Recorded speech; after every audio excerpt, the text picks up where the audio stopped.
부처님께서는 이렇게 말씀하셨습니다. 괴로움은 밖에서 오는 것이 아니라 안에서 붙잡는 데서 생긴다고. 그대들은 밤이 깊어질수록 어떤 얼굴이 떠오른 적이 있습니까? 오래전 등을 돌린 사람, 말 한마디에 가슴이 무너졌던 순간이 유독 선명하게 돌아오는 밤이 있습니다. 그 밤의 끝에서 문득 이런 생각이 스칩니다. 다시 연락해볼까? 이제라도 풀어야 마음이 편해지지 않을까? 세상은 화해를 권합니다. 용서하는 사람이 더 큰 사람이라고, 먼저 손 내미는 것이 성숙함이라고. 그 말이 틀렸다고 할 수는 없습니다. 그러나 오늘 그대에게 묻고 싶은 것은 조금 다른 것입니다. 그대는 지금 평화를 찾으려는 것입니까? 아니면 가슴 속 불안을 잠시 덮으려는 것입니까? 이 둘은 겉으로 같아 보이지만 완전히 다른 길로 이어집니다. 하나는 나를 자유롭게 하고 다른 하나는 나를 더 깊이 얽어맵니다. 손을 내밀었는데 돌아온 것이 오히려 더 깊은 상처였던 적이 있을 것입니다. 용기를 내어 먼저 말을 건넸는데 상대는 여전히 그때와 같았습니다. 책임을 내게로 돌리고 기억을 자기 편하게 고치고 내 아픔을 대수롭지 않게 여기던 그 태도 그대로였습니다. 돌아오는 길 그대는 스스로를 원망했을 것입니다. 왜 또 기대했을까? 왜 또 상처받으러 갔을까?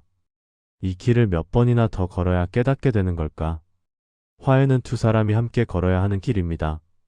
한쪽에서만 다가간다고 만날 수 있는 것이 아닙니다. 그런데 우리는 종종 혼자서 다가가고 혼자서 기다리고 혼자서 무너집니다. 그러고는 왜 상대가 받아주지 않는지를 탓합니다. 하지만 진짜 물어야 할 것은 따로 있습니다. 왜 나는 그 길을 가려 했는가? 그것이 정말 관계를 위한 것이었는가? 아니면 내 마음의 불편함을 빨리 해소하고 싶었던 것인가? 오늘 함께 나누고 싶은 이야기의 핵심은 이것입니다. 화해는 의무가 아닙니다. 내 평안을 지키기 위한 선택입니다. 때로 그 선택은 손을 내미는 것이 아니라 조용히 거리를 유지하는 것일 수 있습니다. 이것은 냉정함이 아닙니다. 자비의 방향을 타인에게서 나에게로 돌리는 일입니다. 나를 지키는 것도 자비입니다. 어쩌면 그대의 마음 어딘가에는 이런 두려움이 있을지도 모릅니다. 화해하지 않으면 내가 모진 사람이 되는 것은 아닐까? 끝까지 풀지 못하면 내 마음이 영영 무거울 것만 같은 두려움. 이 두려움이 그대를 자꾸 그 사람에게로 밀어붙입니다. 하지만 오늘 이 시간이 지나고 나면 그대는 조금씩 알게 될 것입니다. 진짜 평화는 상대에게서 받아오는 것이 아니라 내 안에서 조용히 피어나는 것이라는 사실을. 그대는 지금 누구의 얼굴을 떠올리고 계십니까? 그 마음이 진정한 화해를 향한 것인지 아니면 불안해서 빨리 벗어나고 싶은 조급함인지 잠시 눈을 감고 가만히 들여다보십시오. 본격적인 이야기에 앞서 구독과 좋아요 부탁드립니다. 화해를 해야 착한 사람이라는 믿음이 있습니다. 어른스러운 사람은 먼저 손을 내밀고 성숙한 사람은 지난 일을 털어낸다고. 이 믿음은 아름다워 보이지만 그 안에는 보이지 않는 무게가 숨어 있습니다. 그래도 내가 먼저 풀어야지 라는 생각이 반복될 때마다 마음에는 조용히 빚이 쌓입니다. 갚아야 할 것 같은 빚, 그러나 정작 누구에게 갚는 것인지 알 수 없는 빚 말입니다. 이 빚은 갚을수록 늘어나는 이상한 성질을 가지고 있습니다. 이 빚은 체면과 죄책감이 뒤섞여 만들어집니다. 남들이 볼 때 원만한 사람으로 보이고 싶은 마음, 관계를 끊으면 내가 속 좁은 사람이 되는 것 같은 불안. 여기에 상대의 마음까지 바꾸고 싶은 욕심이 더해지면 화해는 어느새 집착이 됩니다. 부처님께서 말씀하신 12연기의 흐름이 여기서도 작동합니다. 만남이 느낌을 낳고 느낌이 가래를 낳고 가래가 취착을 낳아 결국 괴로움에 이릅니다. 화해하고 싶다는 마음 자체가 나쁜 것이 아닙니다. 그러나 그 마음이 상대를 내 뜻대로 움직이려는 방향으로 흐르는 순간 고통의 수레바퀴가 다시 굴러가기 시작합니다. 나는 한때 오랜 법과 사이가 멀어진 적이 있었습니다. 서로 다른 선택 앞에서 말이 엇갈렸고 어느 날 갑자기 연락이 끊겼습니다. 처음에는 분했습니다. 내가 뭘 잘못했다고. 그러다 시간이 지나자 마음이 무거워지기 시작했습니다. 이대로 두면 안 될 것 같았습니다. 먼저 연락해야겠다고 생각했습니다. 그런데 가만히 앉아 내 마음을 들여다보니 이상한 것이 보였습니다. 나는 그 사람이 그리운 것이 아니었습니다. 관계가 어긋난 채로 있는 상태가 불편했던 것입니다. 화해하고 싶은 것이 아니라 이 찝찝함을 빨리 없애고 싶었던 것입니다. 그날 나는 연락하지 않았습니다. 대신 내 마음의 불편함을 그냥 바라보기로 했습니다. 놀랍게도 며칠이 지나자 그 무게가 조금씩 가벼워졌습니다. 상대가 변해서가 아니었습니다. 내가 그 감정을 억지로 해결하려 들지 않았기 때문이었습니다. 해결하지 않아도 되는 것을 해결하려 애쓰는 것, 그것이 오히려 괴로움을 키우고 있었던 것입니다. 그대의 화해 욕구는 어디서 오는 것입니까? 정말 그 사람과의 관계를 회복하고 싶은 것입니까? 아니면 마음속 불편함을 빨리 치워버리고 싶은 것입니까? 상대가 보고 싶은 것입니까? 아니면 이 상황이 정리되지 않은 채로 있는 것이 견디기 어려운 것입니까? 이 질문들에 솔직하게 답할 수 있을 때 비로소 진짜 선택이 가능해집니다.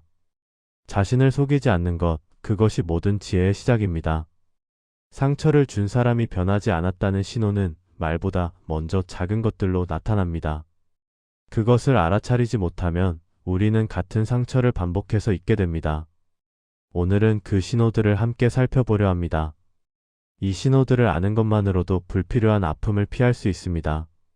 첫 번째는 책임을 돌리는 말입니다. 그때 내가 예민하게 굴어서 그랬지, 혹은 나도 힘들었어 같은 말들. 겉으로는 상황을 설명하는 것처럼 보이지만 그 안에는 내 잘못이 아니라는 방어가 숨어 있습니다. 진심으로 미안한 사람은 변명을 먼저 꺼내지 않습니다. 자신의 행동이 상대에게 어떤 영향을 주었는지를 먼저 헤아립니다. 두 번째는 사과의 말과 행동이 따로 노는 것입니다. 미안하다고 말은 하면서 같은 상황이 오면 똑같이 행동합니다. 사과가 관계를 유지하기 위한 도구일 뿐 자신을 돌아보는 계기가 되지 못한 것입니다. 말은 쉽게 바뀌지만 습관은 쉽게 바뀌지 않습니다. 입으로 하는 미안함과 몸으로 보여주는 미안함은 다릅니다. 세 번째는 사람에 따라 달라지는 태도입니다. 남들 앞에서는 다정하고 배려 깊은 모습을 보이다가 둘만 있으면 무심해지거나 날카로워집니다. 이것은 상대를 존중하는 것이 아니라 자신의 이미지를 관리하는 것입니다. 진정한 존중은 보는 사람이 없어도 변하지 않습니다. 무대 위의 친절은 친절이 아니라 연기입니다. 네 번째는 가장 정직한 신호입니다. 바로 내 몸의 반응입니다. 그 사람을 만나기 전부터 어깨가 긴장되고 가슴이 답답해지고 괜히 한숨이 나온다면 그것은 머리보다 먼저 몸이 기억을 말해주는 것입니다. 우리의 몸은 마음보다 정직합니다. 이번에는 다르겠지 라는 기대로 이 신호를 무시하면 결국 다시 같은 자리에 서게 됩니다. 부처님께서는 알아차림을 강조하셨습니다. 지금 이 순간 내 안에서 무엇이 일어나는지를 또렷이 보라고 하셨습니다. 상대의 말에만 귀 기울이지 말고 그 말을 들을 때 내 마음과 몸에서 무엇이 올라오는지를 살피라는 뜻입니다. 알아차림은 판단이 아닙니다. 있는 그대로를 보는 것입니다. 그대는 혹시 이 신호들을 이미 보고 있으면서도 애써 외면하고 있지는 않습니까? 이번에는 정말 달라졌을 거야 라는 희망이 눈을 가리고 있지는 않습니까? 희망은 아름다운 것이지만 반복된 증거 앞에서도 꺾이지 않는 희망은 희망이 아니라 회피입니다. 지금 그대의 몸은 무엇을 말하고 있습니까? 가슴에 손을 얹고 조용히 들어보십시오. 젖은 장작에 불을 붙이려 해본 적이 있습니다. 아무리 불씨를 가져다 대도 불은 붙지 않고 연기만 피어오릅니다. 방 안가득 매캐한 냄새가 퍼지고 눈은 따갑고 숨은 막힙니다. 그런데도 포기하지 못하고 계속 불을 붙이려 애씁니다. 언젠가는 타오르겠지. 조금만 더 하면 되겠지. 이 장작만 타오르면 모든 것이 따뜻해질 거라고 믿으면서. 상대가 준비되지 않은 화해는 이 젖은 장작과 같습니다. 내가 아무리 따뜻한 마음을 가져가도 상대의 마음이 젖어 있으면 불은 붙지 않습니다. 대신 연기만 납니다. 껍데기뿐인 대화, 어색한 웃음, 그리고 집에 돌아와 느끼는 공허함. 겉으로는 만났고 이야기를 나눴지만 실제로는 아무것도 달라지지 않은 것입니다. 형식만 있고 내용은 없는 만남입니다. 더 위험한 것은 이 연기가 내 안에 쌓인다는 것입니다. 화해하려 애썼는데 되지 않을 때마다 자괴감이 쌓입니다. 내가 부족해서 그런가? 내가 더 잘했어야 했나? 이런 생각들이 마음 한켠에 그을음처럼 눌어붙습니다. 시간이 지나면 이 그을음은 분노가 되기도 합니다. 나는 이렇게까지 했는데 왜 저 사람은 변하지 않는 거지? 선의가 원망으로 바뀌는 순간입니다. 부처님께서 말씀하신 무상은 모든 것이 변한다는 뜻입니다. 그러나 이 변화가 내 뜻대로 내가 원하는 때에 오는 것은 아닙니다. 장작이 마르려면 시간이 필요합니다. 햇볕이 들어야 하고 바람이 불어야 합니다. 그 시간을 기다리지 못하고 억지로 불을 붙이려 하면 연기 속에서 내가 먼저 질식합니다. 조급함이 오히려 상황을 악화시킵니다. 나도 한때 그랬습니다. 어떤 관계를 되살리고 싶어서 몇 번이고 먼저 손을 내밀었습니다. 그때마다 상대는 형식적으로 응했고 나는 형식적인 화해에 만족하려 애썼습니다. 그러나 만날 때마다 가슴 한쪽이 답답했습니다. 어느 날 문득 깨달았습니다. 나는 관계를 살리려는 것이 아니라 이미 꺼진 불씨를 억지로 다시 지피려 하고 있었던 것입니다. 없는 것을 있게 하려는 헛된 노력이었습니다. 그대는 지금 어떤 장작 앞에 서 있습니까? 그 장작은 마른 것입니까? 젖은 것입니까? 젖은 장작 앞에서 계속 불씨를 갖다 대고 있다면 잠시 멈추어도 괜찮습니다. 기다림도 하나의 지혜입니다.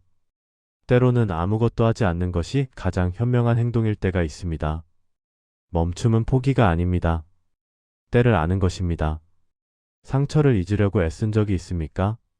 생각하지 말자, 이제 그만 털어내자 라고 스스로에게 다짐하면서 그런데 이상하게도 잊으려 할수록 그 기억은 더 선명하게 떠오릅니다. 마치 생각하지 말라는 명령이 오히려 그 생각을 불러오는 것처럼 지우려는 손길이 오히려 그 자국을 더 깊이 새기는 것처럼 부처님께서는 이것을 아셨습니다. 그래서 억지로 비우라고 하지 않으셨습니다. 대신 머무르지 말라고 하셨습니다. 이것이 무주라는 가르침입니다. 마음에 무언가 떠오르는 것은 막을 수 없습니다. 상처의 기억이, 분노가, 서운함이 올라오는 것 자체를 멈출 수는 없습니다. 그러나 그것이 올라왔을 때 거기에 달라붙어 머무르는 것은 내 선택입니다. 감정은 오고 가지만 붙잡는 것은 내가 하는 일입니다. 용서해야 한다고 자신을 채찍질하는 것도 하나의 머무름입니다. 나는 아직 용서하지 못했어. 그러니까 나는 부족한 사람이야 라는 생각에 사로잡히면 용서라는 단어가 오히려 족쇄가 됩니다. 반대로 절대 용서하지 않겠다고 마음을 굳히는 것도 머무름입니다. 그 분노에 단단히 뿌리를 내리고 앉아서 그것을 내 정체성처럼 여기게 됩니다. 용서도 집착이 되고 용서하지 않음도 집착이 됩니다. 무주는 이 양쪽 모두에서 벗어나는 것입니다. 기억이 올라오면 이 기억이 올라왔구나 하고 알아차립니다. 분노가 치밀면 지금 화가 나는구나 하고 바라봅니다. 그리고 그것을 붙잡지도 밀어내지도 않습니다. 흘러가게 둡니다. 강물 위에 떠가는 낙엽을 바라보듯이 잡으려 손을 뻗지도 않고 막대기로 밀어내지도 않으면서 이것이 쉬운 일은 아닙니다. 나도 오랫동안 어떤 상처를 잊으려고 애썼습니다. 생각이 날 때마다 딴 생각을 하려 했고 그 사람 이름이 들리면 화제를 돌리려 했습니다. 그러나 피하면 피할수록 그 상처는 커졌습니다. 어느 날 그냥 그 감정이 올라오는 것을 지켜보기로 했습니다. 아프구나 하고 인정했습니다. 신기하게도 인정하고 나니 그 감정이 예전만큼 오래 머물지 않았습니다. 싸우지 않으니 싸움이 끝난 것입니다. 저항을 멈추니 고통도 힘을 잃었습니다. 그대는 지금 무엇을 억지로 잊으려 하고 있습니까? 잊으려는 그 노력 자체가 또 다른 집착이 되고 있지는 않습니까? 흘러가게 두어도 괜찮습니다. 강물은 언제나 흐르고 흐르는 것은 결국 지나갑니다. 붙잡지 않으면 모든 것은 제 갈 길을 갑니다. 화해를 원하는 마음의 깊은 곳을 들여다보면 때때로 뜻밖의 것이 보입니다. 그 사람에게 사과를 받아야 내 가치가 인정받는다는 믿음. 상대가 잘못을 인정해야 내가 억울하지 않다는 생각. 이것은 화해의 욕구가 아닙니다. 인정받고 싶은 욕구입니다. 관계를 회복하고 싶은 것이 아니라 내 존재를 확인받고 싶은 것입니다. 우리는 누군가에게 상처를 받으면 그 순간 자신의 가치가 깎인 것처럼 느낍니다. 저 사람이 나를 저렇게 대해도 되는 존재란 말인가? 이 의문이 마음 밑바닥에 가시처럼 박힙니다. 그래서 상대의 사과를 원합니다. 미안하다는 한마디가 내 가치를 복원해 줄 것 같기 때문입니다. 내가 그럴 대우를 받을 사람이 아니었음을 상대의 입으로 확인받고 싶은 것입니다. 그러나 부처님께서는 공을 말씀하셨습니다. 나라는 것은 고정된 실체가 아니라 매 순간 변하는 흐름이라고. 내 가치는 타인의 평가에 의해 고정되는 도장이 아닙니다. 누군가 나를 함부로 대했다 해서 내 존재가 함부로 되는 것이 아니고 누군가 나를 높이 평가한다 해서 내 존재가 갑자기 귀해지는 것도 아닙니다. 가치는 밖에서 오는 것이 아니라 안에 본래 있는 것입니다. 상대의 인정을 기다리는 시간이 길어질수록 내 마음은 그 사람에게 묶입니다. 사과를 받기 전까지는 이 문제가 해결되지 않는다고 생각하면 해결의 열쇠를 상대에게 넘겨준 것입니다. 내 평안이 상대의 선택에 달려있게 됩니다. 이것이야말로 가장 깊은 속박입니다. 스스로 만든 감옥에 스스로 갇히는 것입니다. 어느 절에서 만난 스님께서 이런 말씀을 하셨습니다. 남에게 사과를 받으려고 기다리는 것은 내 목에 줄을 매고 그 끝을 남에게 쥐어주는 것과 같다고. 그 사람이 줄을 당기면 내가 끌려가고 놓아버리면 나는 허공에 매달려 있게 된다고. 스스로 그 줄을 풀 수 있는 사람만이 자유롭다고. 그 말씀이 오래도록 가슴에 남았습니다. 그대는 지금 누구의 손에 줄을 맡기고 있습니까? 어떤 한마디를 기다리며 스스로를 묶어두고 있습니까? 그 줄을 풀 수 있는 사람은 상대가 아니라 그대 자신입니다. 상대가 인정하든 인정하지 않든 그대의 가치는 처음부터 온전했습니다. 다만 잠시 잊고 있었을 뿐입니다. 이제 기억해도 괜찮습니다. 나이가 들면 시간과 기력이 예전 같지 않습니다. 한때는 밤을 새워 이야기해도 다음날 멀쩡했지만 이제는 사람 한 번 만나고 오면 며칠을 쉬어야 합니다. 마음이 흔들리면 몸도 따라서 흔들립니다. 회복에 드는 시간이 점점 길어집니다. 젊을 때는 몰랐던 것을 이제는 압니다. 마음의 상처가 몸의 피로가 된다는 것을. 이 시기에 필요한 지혜는 관계를 넓히는 것이 아니라 깊이 지키는 것입니다. 모든 인연을 다 살리려 하면 정작 소중한 인연에 쓸 힘이 남지 않습니다. 부처님께서 말씀하신 연기는 모든 것이 서로 연결되어 있다는 뜻이지만 동시에 내가 어디에 마음을 두느냐에 따라 삶의 결이 달라진다는 뜻이기도 합니다. 선택이 곧 삶의 방향입니다. 상처의 자리로 가는 길은 짧아 보입니다. 전화 한 통, 메시지 하나면 닿을 수 있습니다. 그러나 그 만남에서 다시 상처를 받으면 회복에는 훨씬 긴 시간이 듭니다. 밤잠을 설치고 마음이 어지럽고 후회가 밀려오고 그것을 추스르는데 몇 주 어쩌면 몇 달이 걸립니다. 이 계산을 냉정하게 해볼 필요가 있습니다. 감정이 아니라 현실을 보아야 합니다. 남은 시간을 어디에 쓸 것인가? 이것은 노년의 가장 중요한 질문 중 하나입니다. 나를 편안하게 해주는 사람과의 시간, 나를 있는 그대로 받아주는 관계, 함께 있으면 웃음이 나는 만남. 이런 것들에 마음을 쓰는 것이 더 이치에 맞습니다. 귀한 시간을 귀한 곳에 쓰는 것이 지혜입니다. 이것은 이기적인 것이 아닙니다.